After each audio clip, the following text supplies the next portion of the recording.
భద్రాద్రి జిల్లా నందిపాడులో దారుణం వెలుగు చూసింది. 9 ఏళ్ల బాలికపై లైంగిక దాడి కలకలం రేపింది. వేసవి సెలవుల కోసం ఏపీలోని కుక్కునూరు నుంచి వచ్చిన బాలికపై నందిపాడు గ్రామంలో కిరాణా షాప్ నిర్వహించే లక్ష్మణరావు లైంగిక దాడికి యత్నించాడు. కూల్ డ్రింక్ ఆశ చూపి అఘాయిత్యం చేయబోయాడు. స్థానికులు గమనించి నిందితుడికి దేహశుద్ధి చేశారు. నిందితుడు అక్కడి నుంచి పారిపోయి పోలీస్ స్టేషన్లో లొంగిపోయాడు.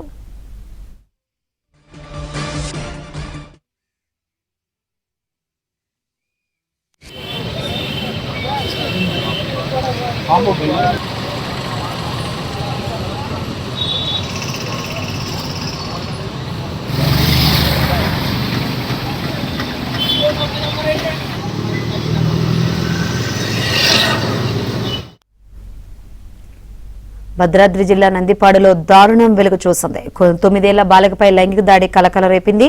వేసవి సెలవుల కోసం ఏపీలోని కుక్కునూరు నుంచి వచ్చిన బాలికపై నందిపాడు గ్రామంలో కిరాణా షాపు నిర్వహించే లక్ష్మణరావు లైంగిక దాడికి యత్నించాడు.